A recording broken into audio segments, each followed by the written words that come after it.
విజ్ఞప్తి చేశాం. ఇక ఆఖరి అంశం చాలా ముఖ్యమైనటువంటి అంశం.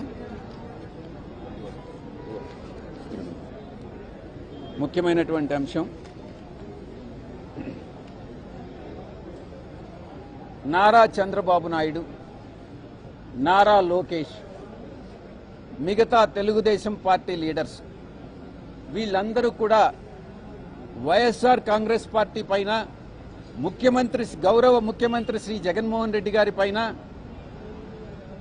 అసభ్యకరమైనటువంటి పదజాలం వాడుతూ, అది యువగళం పేరుతో నారా లోకేష్ చేస్తున్నటువంటి పాదయాత్ర కావచ్చు, చంద్రబాబు నాయుడు పెట్టేటటువంటి సభలు కావచ్చు, ప్రతి దగ్గర కూడా అసభ్యకరమైనటువంటి పదజాలాన్ని వాడడం మేము ఎలక్షన్ కమిషన్ దృష్టికి తీసుకొచ్చాం.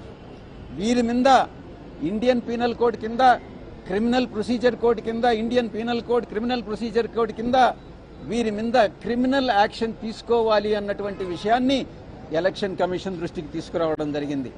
ఇంకొక విషయం, నారా లోకేష్ ప్రతి దగ్గర కూడా ఎక్కడ పబ్లిక్ని అడ్రస్ చేసినా నేను ఒక ఎర్ర బుక్, ఆ బుక్ ఇదిగో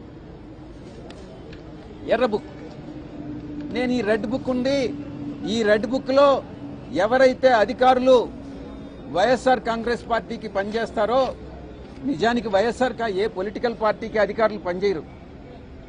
అధికారులు ఎప్పుడు కూడా బ్యాలెన్స్డ్గానే ఉంటారు. ఎవరైతే తెలుగుదేశం పార్టీకి వ్యతిరేకంగా పనిచేస్తారో, ఇవన్నీ ఆరోపణలు, వారందరినీ కూడా నేను ఈ బుక్లో వారి పేర్లు నోట్ చేసుకుంటున్నాను.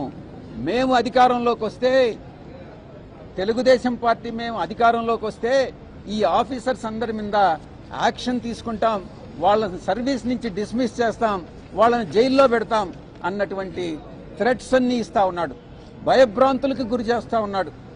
వీరి మీద, నారా లోకేష్ మీద, నారా చంద్రబాబు నాయుడు మీద తగిన చర్యలు తీసుకోవాలి అన్నటువంటి విషయాన్ని ఎలక్షన్ కమిషన్ దృష్టికి తీసుకురావడం జరిగింది.